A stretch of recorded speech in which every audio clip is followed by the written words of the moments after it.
Bonjour à tous et à toutes. Je reviens sur ma chaîne Karine avec un C pour vous parler d'une grande avancée. Et c'est très important aujourd'hui que je vienne vous communiquer cette nouveauté sur le sujet qui nous intéresse évidemment, le chrétien pervers narcissique.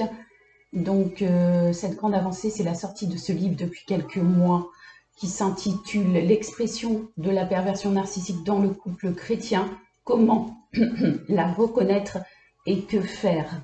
Donc c'est une grande avancée. Ce livre a été écrit par une personne que j'ai eu en contact, avec qui j'ai pu échanger et qui a une histoire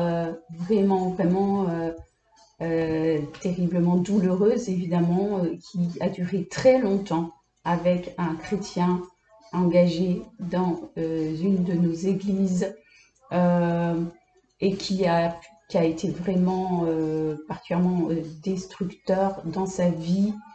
Et donc, à quel point il est important de rappeler que la spécificité de la perversion narcissique n'est pas une simple situation de couple en conflit normal, on va dire, sachant que chaque conflit, évidemment, chaque couple est différent et chaque situation, évidemment, mérite d'être considérée de façon unique. Mais là, on est sur des profils de situations de couple qui ne peuvent pas être considérées comme les autres et qui doivent être particulièrement identifiées. Dans ce livre, il y a absolument tout ce qu'il faut savoir sur le type de comportement, comment se présentent ces profils, quels sont les types de victimes, comment ils utilisent aussi évidemment la Bible comme un moyen de destruction massive.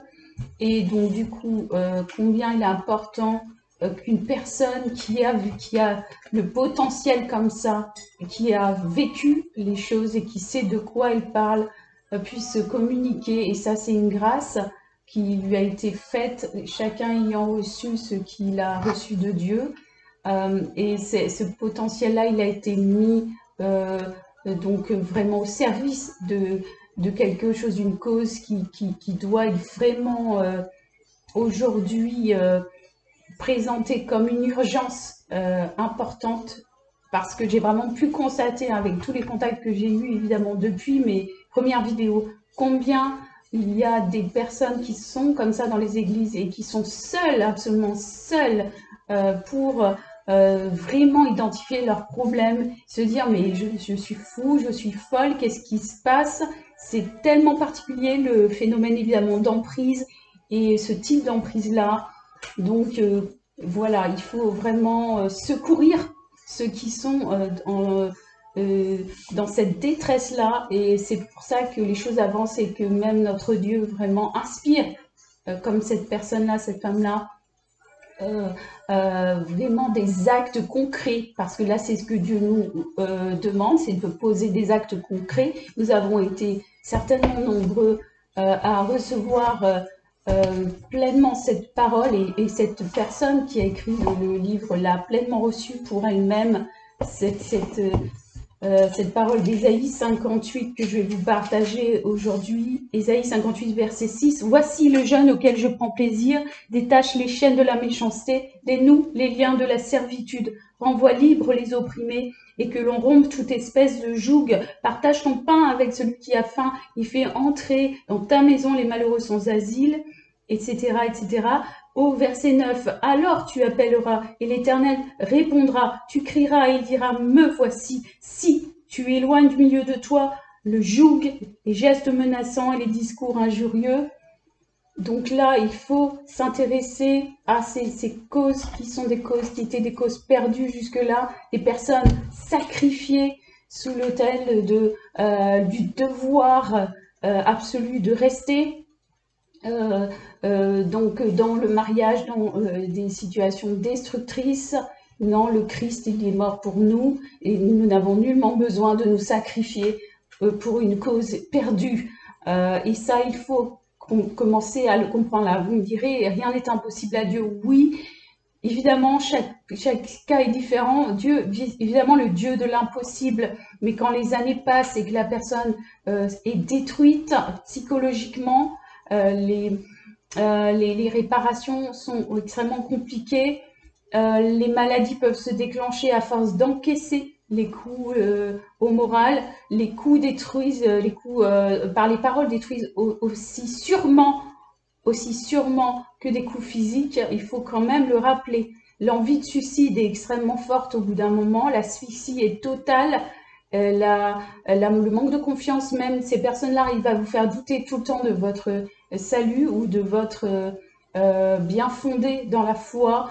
Donc voilà, il y a tellement à dire à ce sujet. Donc aujourd'hui, l'avancée, c'est ça, à distribuer partout dans le monde francophone, à communiquer, en parler autour de vous, pour tous ceux qui s'intéressent à la cause et ceux qui veulent aider, ceux qui veulent être dans la relation d'aide. Il est primordial de vous le procurer, je pense, de façon à pouvoir identifier vraiment ce type de personnes et les aider aussi.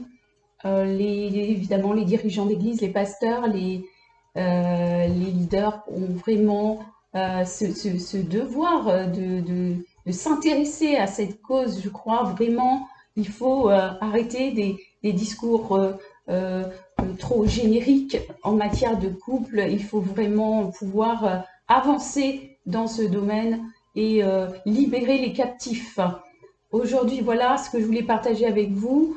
Donc, priez pour moi, pour cette une initiative importante qui est de pouvoir mettre en place une association autour de cette problématique et de pouvoir, afin de pouvoir transmettre, communiquer, afin de pouvoir aider les victimes, afin d'être aussi une ressource pour toutes ces personnes-là qui parfois ne sont pas entendues au sein de leur église locale et ne trouvent pas le soutien et l'aide dont elles ont besoin. Donc voici ce que je veux vous dire aujourd'hui et je pense bien à vous, je reste à votre disposition. Je vais remettre mon lien de messagerie Facebook, de messagerie Messenger, afin que vous puissiez me contacter si vous en avez besoin. Mais en l'occurrence, là, aujourd'hui, vous avez cet appui-là et il ne faut pas vous en priver. Donc, je vous dis à très bientôt, peut-être sur ma chaîne Karina avec un C. Soyez bénis, prenez soin de vous.